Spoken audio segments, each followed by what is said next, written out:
Señores, tengan ustedes muy buenos días. Vamos a dar por iniciado la semana número 2 de la unidad didáctica de taller de modelamiento de software del Instituto Superior Tecnológico LUI. Como ya es costumbre dentro de nosotros, por favor, vamos a escribir en el chat la palabra presente y vamos a iniciar las clases el día de hoy. Podemos comenzar, gracias.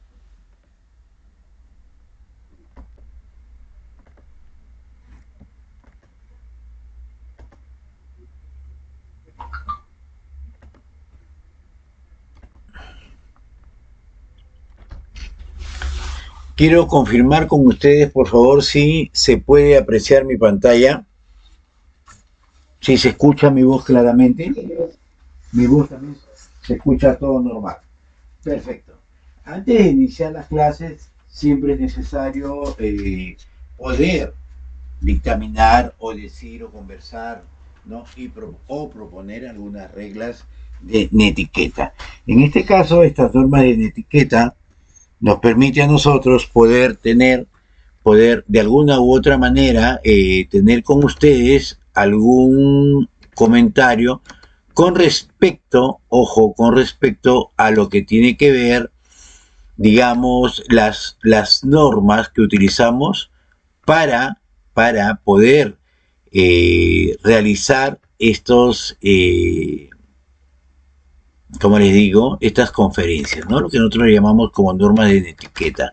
Las normas de etiqueta nos permiten a nosotros poder entablar conversaciones, poder decirle a ustedes la forma como tienen para comunicarse con uno, cómo poder entrevistarnos, cómo poder presentarnos, ¿sí? Por favor.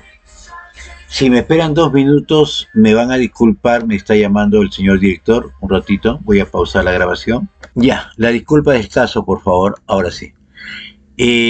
Dentro de las normas de etiqueta son unas normas que nos permiten a nosotros poder conversar con cada uno de ustedes, poder interactuar. Sí, dígame.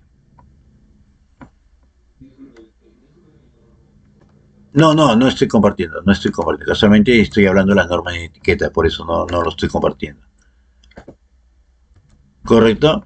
Entonces, dentro de todas estas normas de etiqueta, lo que sucede es que debemos, por favor, tener todos los micros apagados para evitar que de alguna u otra manera se puedan filtrar contenido o ruidos extraños a la clase y de repente por ahí algunas conversaciones que nosotros podamos tener y esas conversaciones puedan crear malestares entre todos nosotros, ya sea por ruido extraño o por algún tipo de conversación que podamos tener, videos o algo por el estilo, como ya saben ustedes que ha sucedido y hemos visto algunas muestras, ¿no? Dentro de los memes que pueden pasar por ahí y estas cosas.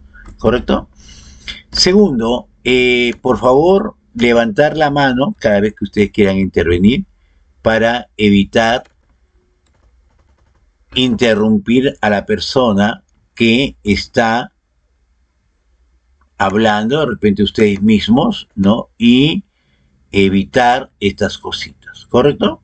Por favor, eso sí les rogaría, levanten la mano y me dicen, o de repente, si en todo caso yo no vi, me digan, profesor, ¿puede usted cederme la palabra? No hay ningún problema, yo le puedo ceder la palabra y podemos comenzar y no hay, ¿no? En este caso. ¿Ya? Y si yo veo necesario, en ese momento le daré el pase o simplemente le diré, espérate un momentito, por favor, que vamos a esperar a que yo termine el tema que estoy tratando y conversar. ¿Correcto? No hay ningún problema en ese sentido. Para eso estamos, para poder conversar. La otra parte, como les decía a ustedes, es el uso de la cámara.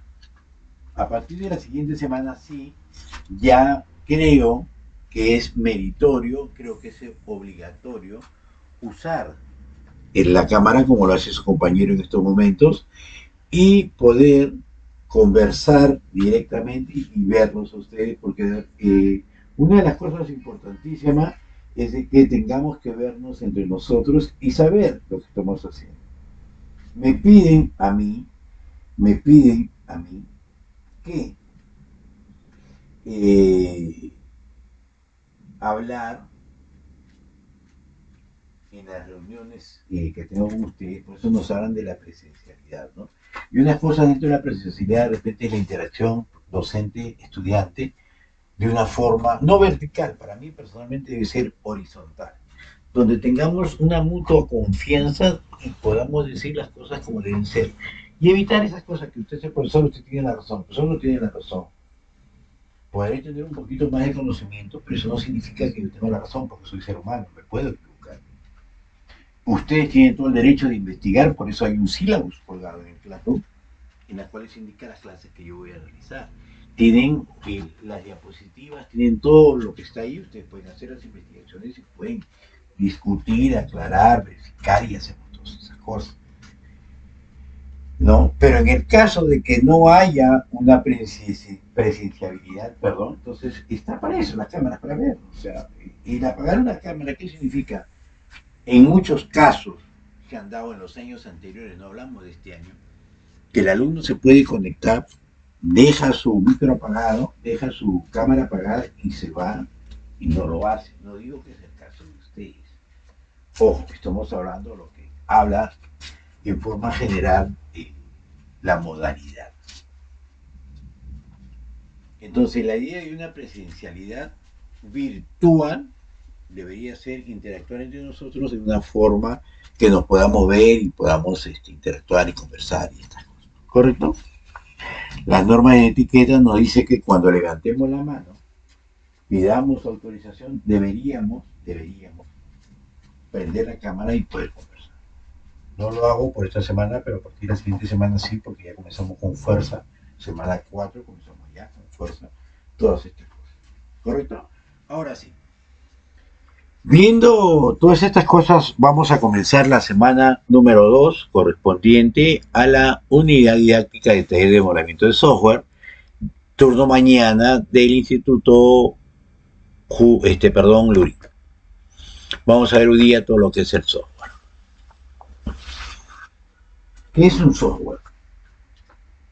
Nosotros conocemos, hemos visto a través del módulo pasado, escuchamos, ¿no? Tanto de software, hablamos de que podemos decir el Windows, podemos decir, por ejemplo, por ahí voy a instalar un juego, eh, quiero instalar un antivirus, ¿no? Todos estos programas que tenemos se denominan software. Son programas lógicos, es decir, no son físicos porque nosotros no lo tocamos. El software no se toca, no es algo físico porque el software se construye. No nos lo diseñamos. Hay especialistas, hay desarrolladores de software exclusivamente para juegos, hay desarrolladores que son exclusivamente para parte organizacional o empresarial, que es lo que nosotros vamos a ver, nosotros no nos vamos a aventar al software de juego. Hay especialistas de software para crear aplicaciones como utilitarios. Hay especialistas de software que nos permiten ejecutar N cosas como los hackers, por ejemplo. ¿No? Son personas que son altamente, tienen conocimientos de programación. Entonces el software es un soporte lógico de un sistema informático.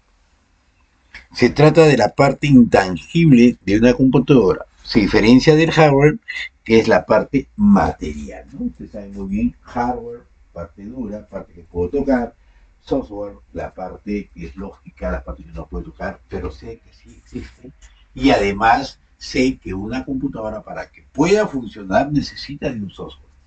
No hay computadoras que funcionen de por sí. Siempre va a existir un código, un software, que me va a permitir a mí poder administrar, manipular,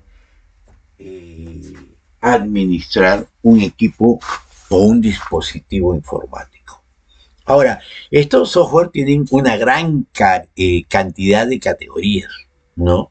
Como nosotros lo hemos visto y como acabo de decir, van a encontrar ustedes software que son informáticos desde el punto de vista A ver, quiero saber si estoy grabando, creo que me olvidé prender la grabación.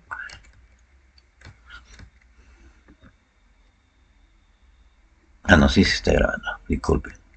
Entonces vamos a encontrar nosotros software de juegos, software administrativos, software logísticos, software matemáticos, software para investigación, software para sistemas operativos. O sea, existen gran cantidad de niveles de un software, ¿no? Que va desde administrar un dispositivo hasta poder, por ejemplo, en la NASA, ¿no? Poder manipular los aviones que se van al espacio, estas naves espaciales, porque todo eso está computarizado. Si ustedes han tenido la oportunidad de ver estas películas cuando va a salir uno de estos eh, aviones al espacio, están llenos de computadoras donde todo tiene que ver con esto, ¿no? Entonces eso nos permite a nosotros poder saber, miren, la magnitud de un software, ¿no? O sea, un software te permite realmente realizar todo. Ahora, ¿cuáles son las características, ojo, deseables en un producto de software? De un producto de software, ¿eh? No estamos hablando de un software, de un producto de software. Cuando nosotros hablamos de un producto de software, estamos hablando de un producto que nosotros estemos realizando. ¿Ya? Por si acaso, un producto que nosotros estemos realizando. No es algo que yo voy a comprar, no. Es deseable de un producto de software. O sea, el resultado que debe existir de un software del cual yo he solicitado. ¿Correcto? Uno de estas características de estos softwares, en realidad serían a medida, ¿no? ¿Qué es un software a medida para tener entendimiento esto? Es aquel software que una empresa solicita a una determinada empresa o a una determinada persona. Por ejemplo, yo puedo decirles, señores, ustedes ya saben programar, están en cuarto ciclo, y de repente me llaman y me dicen, oye, necesito 3 alumnos para que puedan desarrollarme un software para matrícula en mi colegio. Ah, bacán. Busco, yo le digo a ustedes, señores, necesito 4 alumnos, presenten su currículum hasta la empresa, ustedes se presentan y la empresa los escoge y dice, a ustedes 4 quiero trabajar.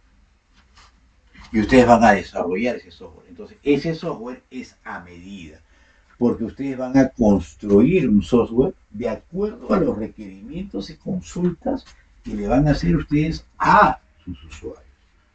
No es como ir a la calle y decir, necesito un software académico, y hay un software que es estándar y todos los colegios se tienen que adaptar a este software, que es muy distinto, ¿no? Hay software que se adaptan a la necesidad de la empresa, como hay software, ¿correcto? Donde la empresa se adapta al software, que es muy distinto. Y eso es algo que debemos entender. Uno de ellos es la corrección.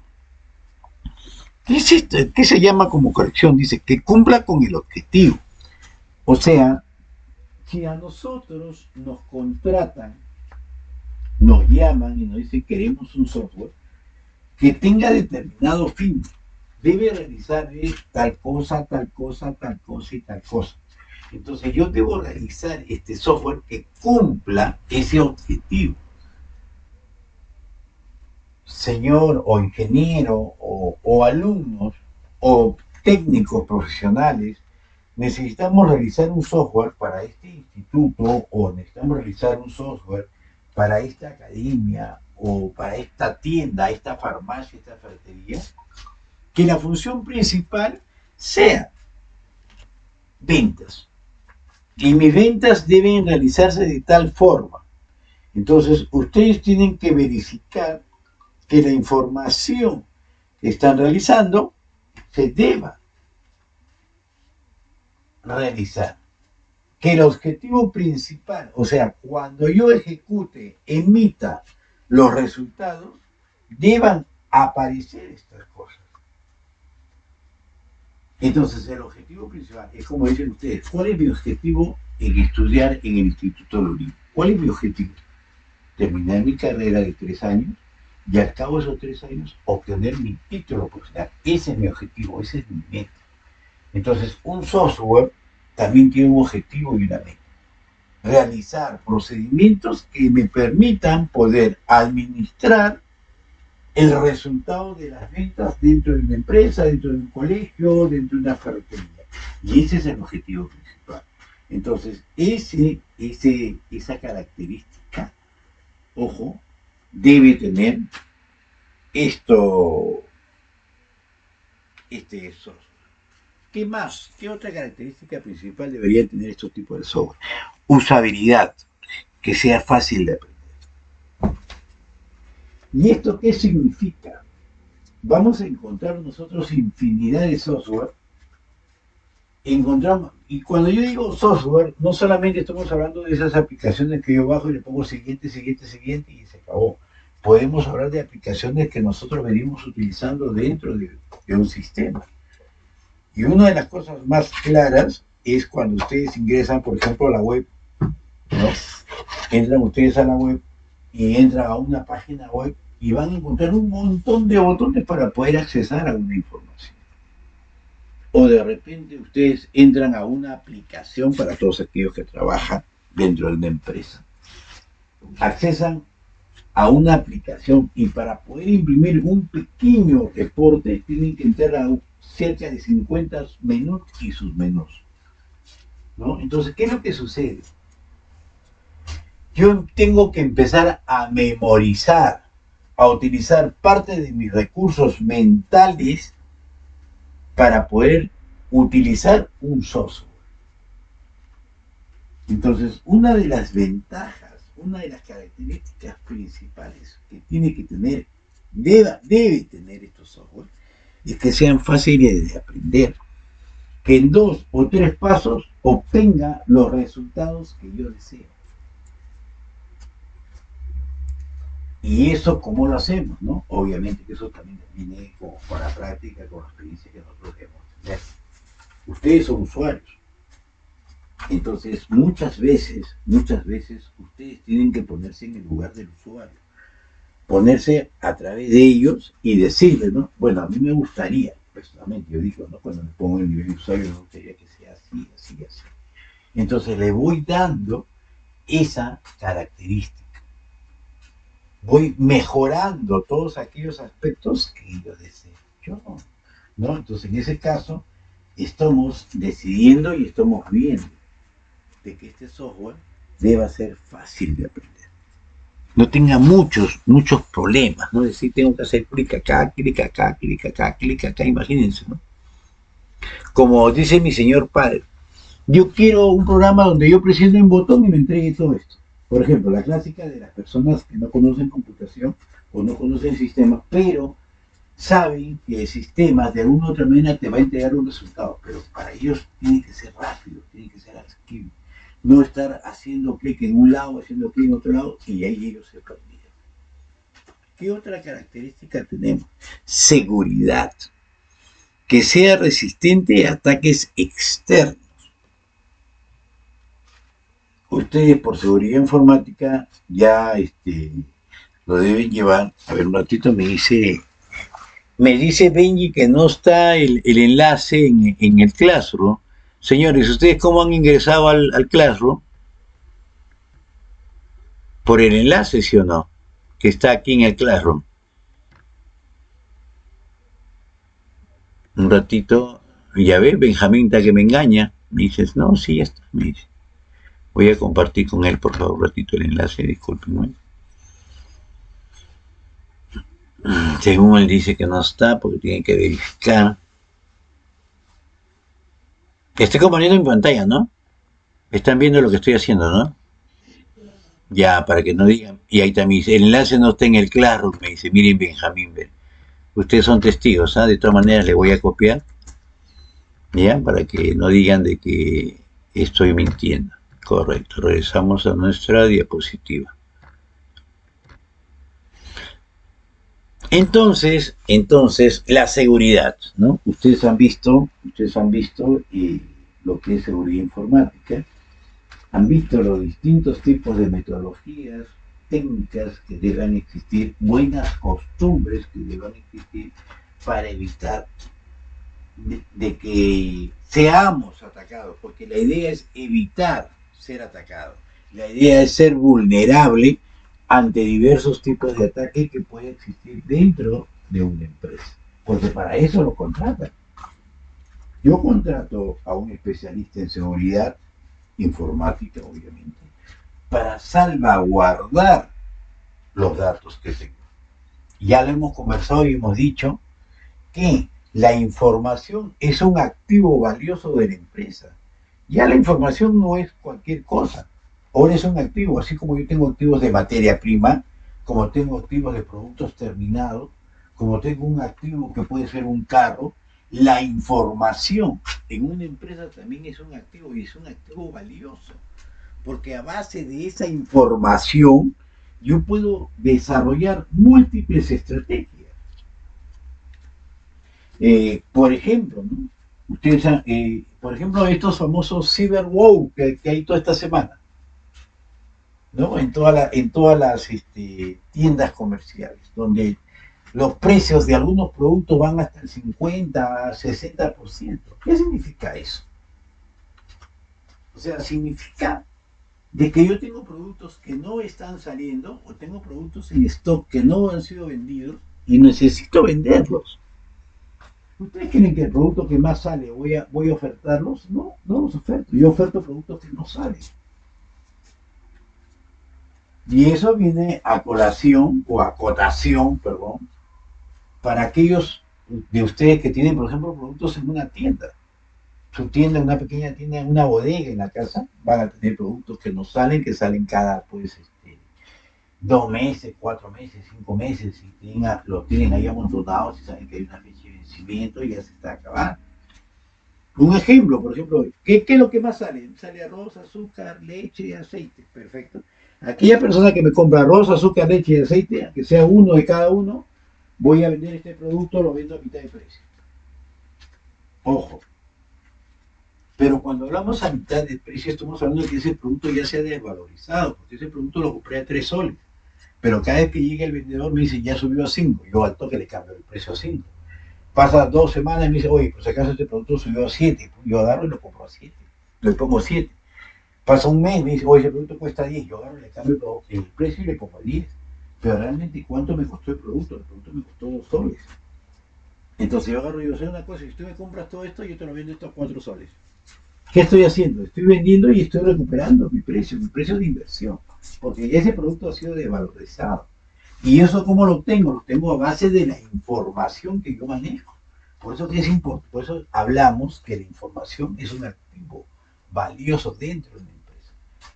Y debemos darle toda la seguridad del caso para evitar que personas externas o actores externos de alguna otra manera traten de extraernos esa información. Lo que normalmente se conoce como la piratería empresarial. Es decir, de alguna u otra forma tratar de saber qué hace la otra empresa para poder atacarlo desde el punto de vista comercial. Las empresas tratan de saber cómo van las ventas de esta empresa, tratan de saber qué clientes tienen para tratar de capturar esos clientes y ofrecerles mejores precios. Entonces nosotros debemos estar preparados dentro de todas esas cosas. El producto que nosotros vayamos a realizar debe tener la capacidad de que sea resistente a estos ataques externos. ¿Qué más nos piden a nosotros con respecto a estas características de software? Flexibilidad, que pueda ser modificado por los desarrolladores. ¿Qué pasa con esto? Esta es una de las cosas que también es importante, ¿no?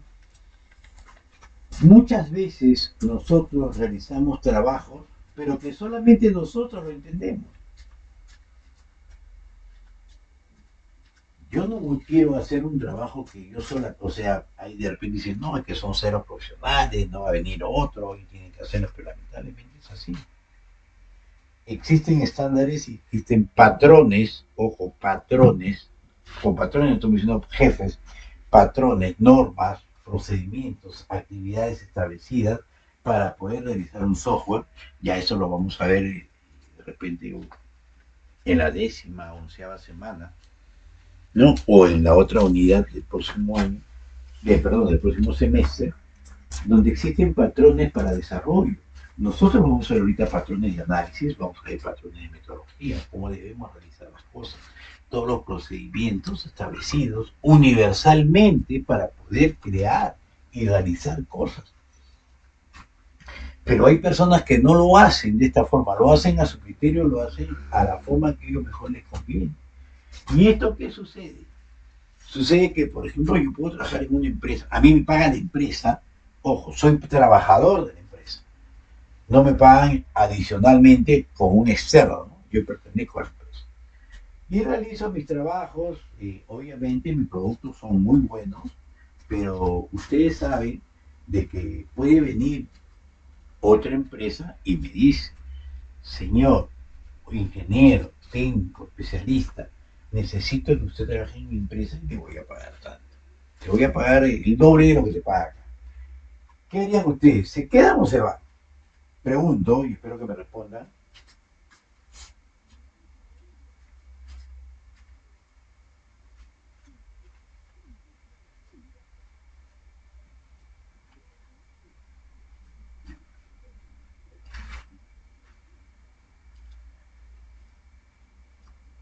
A ver, señores, estoy preparando su respuesta.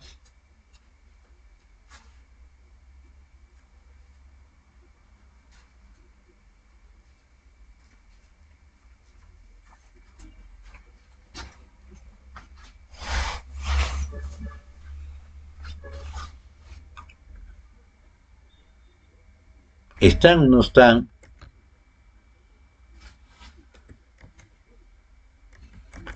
Ahora, si ustedes me dicen, profesor, ¿qué dijo? Ahí sí me voy a molestar con ustedes con la pregunta.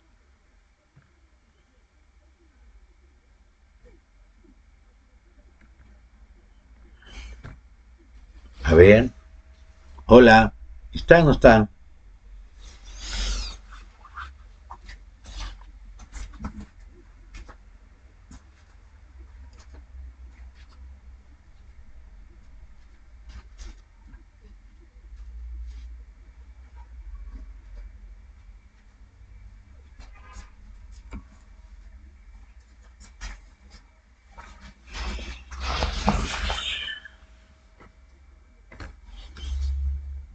¿Qué pasó con ustedes? Por favor, estoy haciendo una pregunta. Nadie de ustedes me está respondiendo.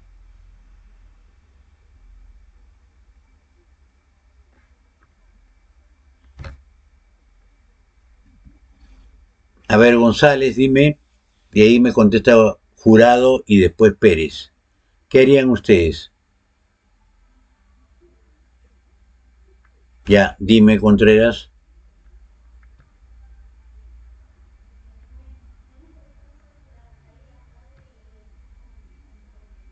Obviamente, ¿sí o no? O sea, si yo veo, creo que esa es la lógica, ¿no? Y eso es lo que necesito escuchar de ustedes, ¿no? Gracias, Contreras. No necesariamente es de que me voy, ¿no? Si yo veo que tengo una mejor oportunidad de trabajo, donde tengo un mejor sueldo y obviamente hay un mejor trato, pero me van a exigir un poco más porque ese día yo no creo que tú vayas a un sitio y te digan, te voy a pagar el doble, pero vas a trabajar menos de lo que estás haciendo acá, en la vida, ¿no? No creo que haya. Pero te va a permitir de repente desarrollarte profesionalmente mejor, vas a tener mejor sueldo, obviamente te van a exigir más, pero esa exigencia a ti te va a permitir poder hacerlo. Sí, dime, ¿no? Entonces, viene esta situación, ¿correcto? Y yo me voy, me fui. Ya, bacán, Contreras se fue, ya, bueno, voy a trabajar, voy al otro lado. Como me pagan más, por ende, la empresa que yo dejé va a tener que contratar a otro programador, a otro ingeniero, a otro desarrollador, a otro especialista profesional, a otro técnico, para que continúe el trabajo que yo he realizado. Pero cuando viene este trabajador a poder revisar lo que yo he hecho, encuentra, pues, pucha, que así como está mi cuarto, o como tienen ustedes un cuarto de repente, ¿no? He hecho un laberinto, un desorden, porque no existe ninguna metodología, no existe ningún patrón, no existe nada de nada. Entonces, eso es lo que se quiere, que cuando nosotros desarrollemos, analicemos, modelemos, nosotros sigamos patrones establecidos, reglas, procedimientos que ya están establecidos universalmente. No estamos diciendo que todos tienen las mismas características, no, sino que utilicemos estas herramientas, utilicemos estas formas para poder describir lo que estamos haciendo. Entonces, cualquiera que tenga la especialidad que nosotros desarrollamos pueda trabajar y pueda decir, ¿correcto? Entonces, esa es una de las cosas que nosotros tenemos que entender. ¿Qué más nos pide? Portabilidad. ¿Qué es la portabilidad, no? O sea, ahorita la portabilidad ustedes saben muy bien que está de moda. Estoy en Claro, te llama Movistar, portabilidad. Es decir, que te vayas de un lugar a otro. Que utilices servicios completamente distintos. Mira, si tú te vienes a mi lado, yo te voy a dar celular, te voy a dar internet ilimitado, te voy a dar esto, te ofrecen todo. ¿Correcto? Entonces, esta situación de portabilidad lo vamos a pasar al software. ¿Qué significa portabilidad? Portabilidad significa que mi software, la cosa que uno ha realizado, este software que ha hecho este producto de software, pueda instalarse y pueda correr, que es la palabra, o ejecutarse en Windows, que puede ejecutarse en Mac, en iOS, que puede ejecutarse en Android, que puede ejecutarse en Windows o en Linux, ¿no? Entonces, esa situación se tiene que trabajar, ¿correcto? Entonces, ver todas estas situaciones, ¿no? Que nos permita poder mejorar estas cosas. O sea, a mí me dicen, necesito que tú me hagas o me desarrolles un software, pero que sea exclusivamente para trabajar en Linux. Perfecto, yo desarrollo esto. Pero me dicen, necesito un software que pueda correr tanto en Linux, en Windows y en Android. Ajá, entonces yo voy a trabajar de tal forma que pueda correr en estos sitios. Por eso se llama portabilidad. Es decir, que donde yo lo lleve, el software deba funcionar correctamente. Ustedes saben muy bien que cuando quieren instalar algunos productos, ustedes bajan, pero ¿cómo se llama? El Play Store creo que es para Android, ¿no? Y para iOS, para Mac, ¿cómo se llama la empresa donde se almacenan estos software? No sé si alguien de ustedes conoce. ¿Alguien de ustedes tiene Mac?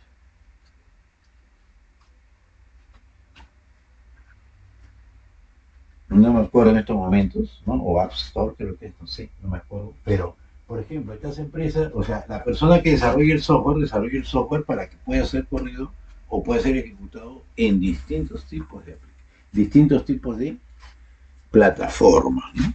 Entonces, esas son las características deseables de un buen producto de software. Ojo, son es lo que yo deseo o que lo que las entidades internacionales te dicen que esto debería ser.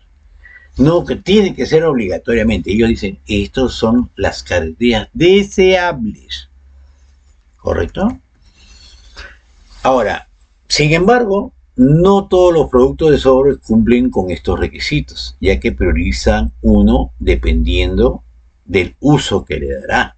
Y eso en realidad es verdad. Por ejemplo, y acá nos da un ejemplo de una lavadora, ¿no?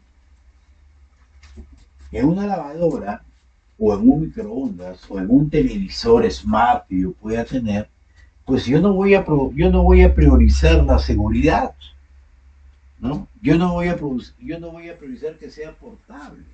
¿Por qué? Porque eso está destinado a un producto que es inamovible, donde solamente lo configuro una sola vez y después nadie más lo va a utilizar.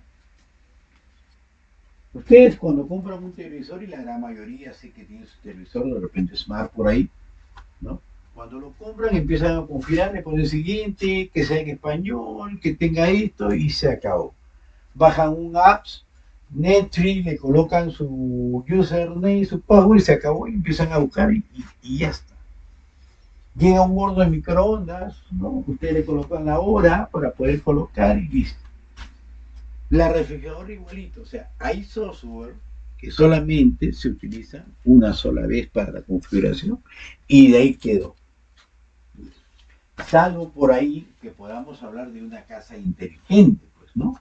Donde toda esta configuración es a través de un pequeño servidor que esté en la casa. Pero igualito es configurable porque no va a variar de acuerdo a las normativas de seguridad que yo le pueda dar, porque solamente es una configuración del momento. ¿Correcto? O sea, igualito, ustedes tienen su computadora, ustedes tienen su laptop, tienen su celular. Ustedes cuando instalan su celular lo configuran de una forma y ahí quedó. Y nada más, ¿no? Después agarran y por ahí pueden utilizar ustedes el setup de su laptop. Una sola vez ingresaron, lo configuraron, vieron, aunque ahorita ya es automático, pero de todas maneras de repente ustedes quieren configurar su setup, ¿no? Colocan los nuevos dispositivos que se pueden conectar y se acabó y nunca más lo vuelven a utilizar. Ya quedó grabado y quedó registrado. Entonces, esa es una de las cosas que ven dentro de estos productos. Entonces, van a realizar ustedes software de repente que no necesitan darle prioridad a la seguridad. No necesitan darle la prioridad sobre la plataforma. ¿Por qué? Porque solamente son exclusivos para determinados dispositivos. Vamos a ver algunas características del software rápidamente, porque en la siguiente sí la vamos a especificar muy bien, ¿no? El software, por ejemplo, una de las características clásicas del software, vamos a encontrar aquellos software que son del sistema, aquellos que nos permiten poder administrar, gerenciar los distintos tipos de software que vemos. El caso de Windows, el caso de Mac, el Linux, dentro de Windows, Linux, tenemos el Ubuntu, tenemos el Fedora, tenemos Solaris, tenemos el Unix, ¿no? Y estos sistemas operativos que en realidad lo que hace es controlar y administrar un equipo informático. De ahí tenemos software de programación, estos software que nos permiten a nosotros poder desarrollar estos programas. Ustedes creo que están trabajando con el .NET, creo, no sé si estarán trabajando con esto, en las cuales este es un IDE que tiene distintos tipos de programas que nos permite poder desarrollar estas aplicaciones que más adelante pueden ser utilizados por las empresas. De ahí tenemos software de aplicación, son unos software que utilizamos el día a día, correcto, en el caso, por ejemplo, del Office, ¿no? Es un software de aplicación que se adapta o que nos adaptamos al uso de él. El Office no se adapta a nuestro servicio, a nuestro requerimiento. Nosotros nos adaptamos al Office porque ya está establecido. ¿Correcto? Y ponemos y trabajamos de esa forma.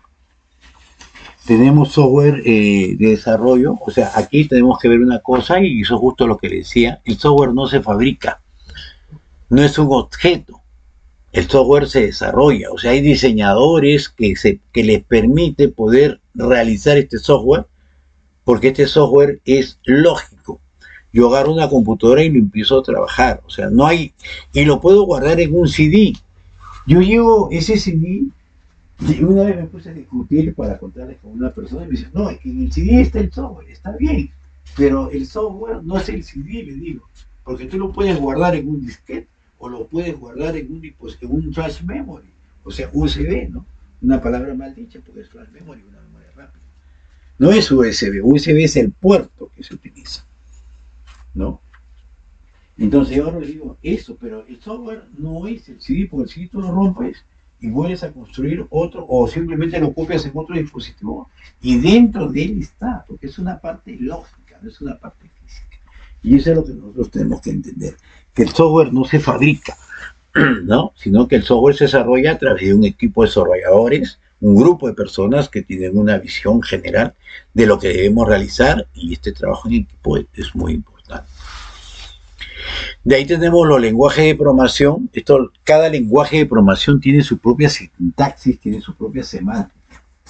La estructura es idéntica, porque todos los programas orientados a objetos, que es lo que nosotros vamos a visualizar o trabajar durante todo este año, tienen la misma estructura, pero no tienen, digamos, la misma semántica, las mismas palabras, ¿no? Todas están basadas en preguntas, en secuencias, en órdenes, ¿no? Algunas tendrán algún parecido, otras no, pero la idea de programar en un lenguaje o en otro lenguaje permite poder conocer ampliamente estas cosas.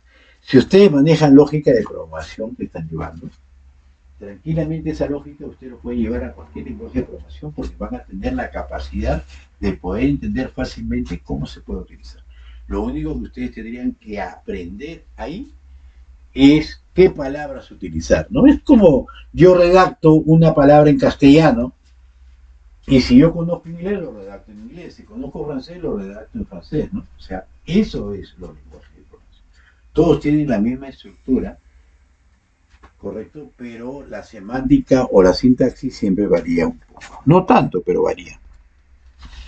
¿Qué es lo que tienen los lenguajes de programación? Los lenguajes de programación tienen características especiales. Por ejemplo, tienen variables. ¿Qué cosa es una variable? Una variable es un espacio de memoria en la computadora. Es decir, yo agarro y digo A es igual a 8. Automáticamente la computadora separa un espacio ahí en su memoria y va a tener esa palabra que dice A, pero A representa un 8. No es que sea 8, sino que la variable se llama A. Yo en mi programa dije A es igual a 8, entonces esa A queda en la computadora, en la memoria, y cuando yo vuelva a llamar esa A, yo sé que esa A tiene un valor 8. Correcto, eso es lo que es una variable, es un espacio de memoria.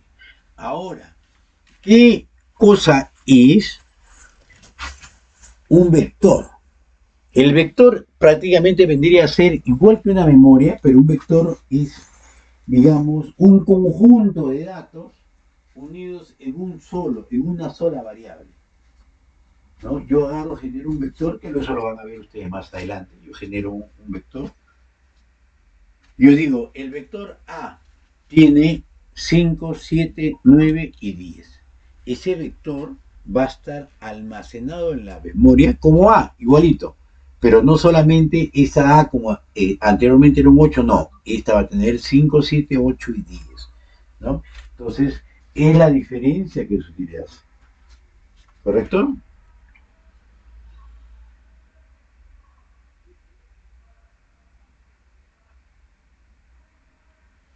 ¿Qué más nos pide, qué más características del lenguaje, ¿no?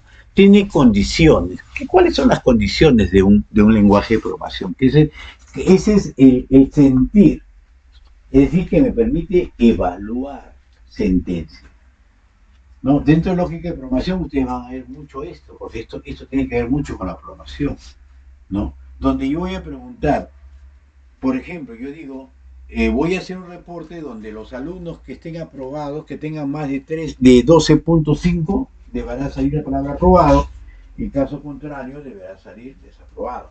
Entonces yo comienzo a evaluar y comienzo a preguntar. Jorge tiene su promedio mayor que 12.5, sí, aprobado. Lucía tiene más de 12.5, sí, aprobado. Juan Carlos tiene mayor de 12.5, no, no tiene porque él tiene 12, desaprobado. Entonces empiezo a evaluar, existen condiciones, ¿correcto?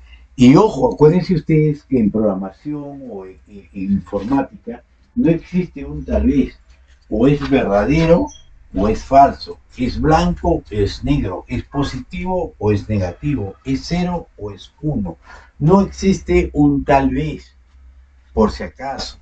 Por eso es que existen los if repetitivos o validados. Es 1, no, es 2, no, es 3, no, es 4, no. Entonces debe ser otro número, ¿no? Es igualito que ustedes, por ejemplo, vamos a tomar en la vida real, ustedes que son jóvenes, ustedes que están en toda esa plenitud de enamorarse, de estar con una chica o un chico. Por ejemplo, ustedes le invitan a salir a alguien, a una persona, ¿no? Ya sea hombre o mujer, ¿sabes? Podemos ir al cine. Y si la persona te dice, déjame pensarlo, la respuesta es positiva o negativa. A ver, por favor, quiero escuchar sus respuestas. Ustedes invitan a una persona a ir a una fiesta, a un cine, a almorzar, a lo que sea. Pero esta persona a usted le dice, déjame evaluarlo, quiero pensar, por favor. La respuesta es positiva o negativa. ¿Por qué?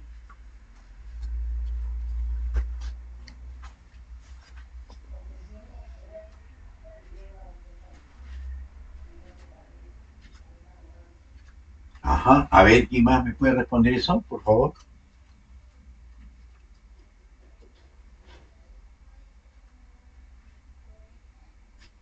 Puede ser también. Ojo, miren, miren, miren, miren las cosas, ¿no? O sea, y se dan cuenta, las chicas son las que están respondiendo, los hombres se han quedado callados. Es verdad. Acuérdense que cuando nosotros en programación, en sistemas, lo primero que se evalúa es si es positivo. ¿Correcto? Lo primero que yo evalúo dentro de sistemas, dentro de informática, dentro de computación, es que si la respuesta es positiva. Si a mí, o yo digo, te invito a salir al cine, a mí me dicen, sí, yo voy a preguntar, ¿aceptó? Sí, perfecto. Es lo primero que se evalúa, la parte positiva. Caso contrario es cualquier respuesta diferente a sí. Y cualquier respuesta diferente a sí es no. Mira, déjame pensarlo. Es un no. O sea, no es que sea un no rotundo, pero es un no. O sea, no fue. Para la pregunta, fue un no. ¿Te puedo invitar a salir a almorzar? Si me dicen sí, perfecto. Déjame pensarlo. No, entonces caso contrario es negativo. Que después de ese tiempo te dice, ya, ahora sí podemos salir, eso sería otra pregunta nuevamente. Correcto, pero no es la respuesta del momento. Después tenemos los bucles. ¿Qué cosa es un bucle o bucles o loop? ¿No? Lo que algunas veces nosotros utilizamos. Son códigos que se ejecutan constantemente. Por ejemplo, yo puedo decir, eh, vamos a hablar de las vacunaciones, ¿no? Entonces, cada vacuna es después de 5 meses, entre comillas. Entonces agarro, pregunto, yo me vacuné el día de hoy, pero agarro, empezó el día de mañana, o de repente en 10 días, miro, y digo, ¿no? ¿Ya pasaron 5 meses? No, ya, lo dejo pasar. Al rato, vuelvo a preguntar. ¿Ya pasaron 5 meses? No, y lo dejo pasar. Al rato, o a la siguiente semana, 15 días, un mes, 2 meses, pasaron 5 meses, no.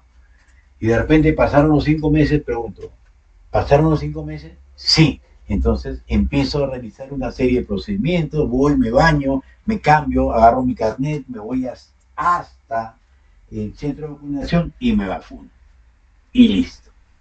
¿Correcto? Entonces, eso es lo que es un loop, ¿no? Son secuencias repetitivas que se pueden hacer mientras sea la opción deseada.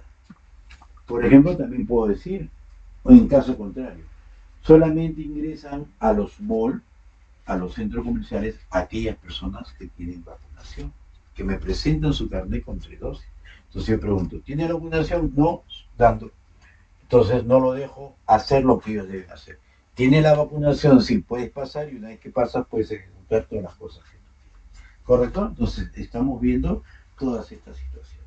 Eso es el bucle, la parte repetitiva. De ahí tenemos las funciones o métodos, que eso lo van a ver más en programación, pero de todas maneras yo les voy explicando para que tengan un conocimiento. ¿Qué es una función? Por ejemplo, yo puedo tener un formulario donde me dice ingrese su fecha de nacimiento. Y cuando yo ingreso la fecha de nacimiento y presiono intro, automáticamente al costadito aparece su edad. Entonces, internamente, en la famosa caja negra, lo que no ve el usuario es que existe un cálculo que cuando yo ingreso una fecha de nacimiento automáticamente me llama una función. Una función es un pedazo de código que está fuera de dentro de sus módulos, está a un costadito, ¿no? Y que siempre va a ser un cálculo. Pero es un cálculo para cada vez que yo ingrese una fecha. Y ustedes saben que nosotros cuando tenemos un formulario podemos cargar fechas indistintas, ¿no? Por ejemplo, ustedes han tenido un examen de admisión, ustedes han tenido una matrícula o una ratificación de matrícula y de repente por ahí les piden su fecha de nacimiento. Ustedes colocan la fecha de nacimiento. Vamos a ver supuestamente que estén sistematizados, ¿no? Viene rojas amarilla, entra su fecha de nacimiento y automáticamente le arroja la edad. ¿Qué significa eso? Que internamente, cuando yo introduzco la fecha de nacimiento, esa fecha de nacimiento se va a un módulo y ese módulo lo que hace es hacer un cálculo. Un cálculo con la fecha que estoy mandando en ese momento, no con una fecha fija, sino con una variable que en ese momento tiene un valor. Lo ejecuta, de repente hace una resta del año presente versus el año de la fecha de nacimiento y por diferencia aparece su edad, ¿no? Y así sucesivamente. Viene otro alumno, ingresa su fecha y hace los cálculos y así sucesivamente, ¿no? O sea, eso vendría a ser una función, ¿no? Que eso lo van a ver específicamente dentro de programación. ¿Correcto? ¿Cómo hacemos interacción con hardware múltiple? ¿No? Obviamente que hay hardwares que nos permiten poder interactuar con distintos tipos de dispositivos a la vez, ¿no? Y nos permiten poder administrar. Uno de ellos, como le dije anteriormente, cuando hablamos de la NASA, ¿no? Cuando hablamos de estas naves espaciales que tienen que ir al espacio, tenemos software que están todos vinculados uno al otro, ¿no? Que unos controlan la parte meteorológica, otros trabajan así mismo con la parte del contenido, del combustible que puede tener la nave, que puede tener la navegación dentro del piloto y todas esas cosas, ¿no? Igualito sucede con los buques, con los barcos, con los carros. Ahora los carros, por ejemplo, hay muchos carros que tienen computadora interna, ¿no? Que te verifican si es que la llanta se ha desinflado o no se ha inflado, si tienes gasolina o no tienes gasolina, si es que el gas se está acabando, ¿no? O si está fallando algún tipo de filtro dentro de la computadora o dentro del carro, ¿no? O sea, me permite poder interactuar no solamente con uno, sino con muchas dispositivos, ¿no? Las casas inteligentes, por ejemplo, ¿no? Controlan la luz, controlan la refrigeradora, controlan los microondas, la lavadora. Yo estoy en mi casa, dejé temprano, pero digo, no, voy a empezar a lavar a partir de las 4. Entonces a las 4 ingreso yo al software, digo que se prende la lavadora y la lavadora se prende automáticamente y comenzamos a trabajar. De ahí vienen las actualizaciones. Cuando hablamos de actualizaciones, una cosa muy linda es aquella en las cuales nosotros podemos ver, ¿no? Y aseguramos, ¿no? Estas cosas. O sea, ustedes tienen su software en su computadora, tienen su Windows, tienen de repente el antivirus, tienen algún otro, el Office, por ejemplo. Y cada cierto tiempo le dicen, no, hay una actualización. Ajá, un upgrade, lo que nosotros conocemos como upgrade. Normalmente, toda empresa o todo software siempre necesita actualizaciones. ¿Por qué? Porque le vamos dando algunas mejoras de seguridad. ¿Ustedes creen que estas actualizaciones de Windows 10, Windows 11 es porque ellos quieren, no, vamos a vender más? No, sino que todo software siempre tiene fallas. Nadie es perfecto. Entonces, conforme va liberándose este software, de repente por ahí van encontrando errores. Y estos errores son informados a las empresas. Entonces, ellos empiezan a hacer un análisis, empiezan a verificar, realmente nos hemos equivocado, vamos a hacer una actualización. Y envían esas actualizaciones para que ustedes lo bajen por internet y prácticamente los famosos parches, ¿no? Lo que nosotros llamamos parches, y se va parcheando este software para evitar futuros ataques o algún tipo de error que pueda tener. Instalación. ¿En qué consiste una instalación? ¿No? Es el proceso en el cual el software se integra o se instala dentro de un sistema operativo que va a permitir de alguna u otra manera ser compartido por esa computadora o por otro dispositivo. Porque yo puedo instalar un software en una computadora y no lo quiero compartir con nadie si está dentro de ese equipo. como puedo compartir o como puedo crear un software donde sale un servidor y determinados, ojo, determinados dispositivos pueden acceder a él, no todos, ¿no? O como puedo dejar también la libertad de que todos puedan acceder a este software. Ojo que las instalaciones no solamente siguiente, la clásica que a nosotros nos han enseñado, ¿no? También existen software en la cual nosotros debemos parametrizar. De ahí tenemos lo que es el software libre. ¿Qué es el software libre? Para comenzar, ¿no? El software libre es aquel aplicativo o aquella aplicación que es de uso gratuito, por las cuales yo no debo pagar. Acuérdense que no es craqueado, que no es pirateado. El software libre es un aplicativo que yo lo puedo utilizar libremente porque cuento con una licencia de libre disponibilidad. La mayoría de los software libres, vienen con su propio código, es decir, con el código fuente. Para todos aquellos que han tenido la oportunidad de trabajar con Linux o bajar Linux y lo han instalado, vienen con su código fuente. Es decir, si yo conozco el lenguaje de programación C o C++, yo voy a poder verificar cómo está estructurado este software. Pero también tenemos software libre, entre comillas, que son, no sé por qué le llaman libre, porque son limitados. Son software que te permiten poder trabajar, pero te dicen, tú trabajas de la A hasta la C. Pero si tú quieres trabajar D, E o F, eso va a tener un costo.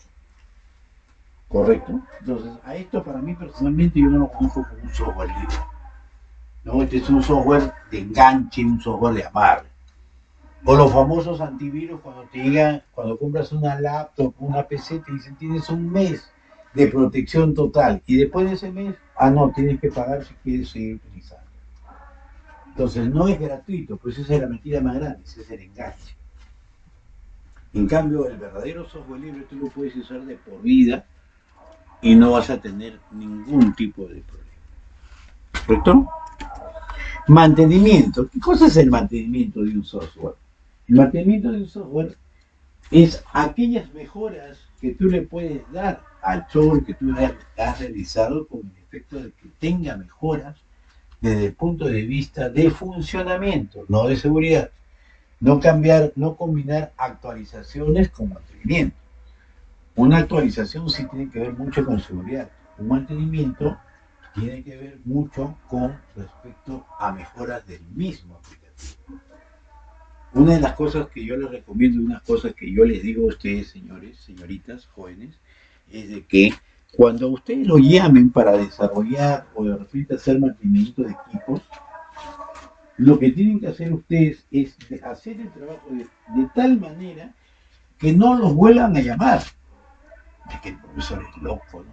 Como que no me vuelan. Si de ahí vivo, perfecto, está bien. Lo que yo digo es que no te vuelvan a llamar, pero que no te llamen para decir que tu trabajo o el trabajo que tú has realizado está mal hecho. Conozco muchos colegas que a cada rato, o sea que su teléfono deja de timbrar, pero lo llaman, oye, no funciona, oye, esto está mal, oye, que venga a verificar, manda a tu técnico, mándalo esto. Díganme ustedes, ¿eso está bien? No está bien.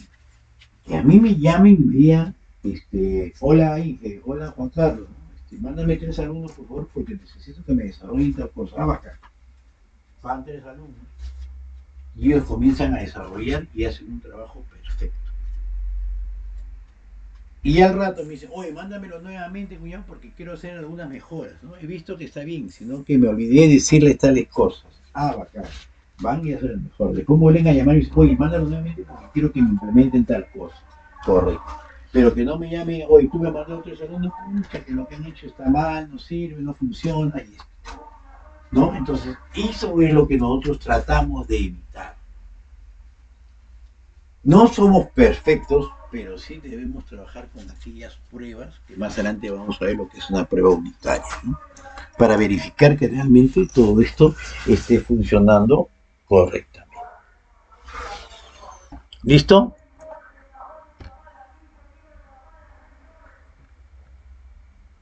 ¿Alguna pregunta, por favor?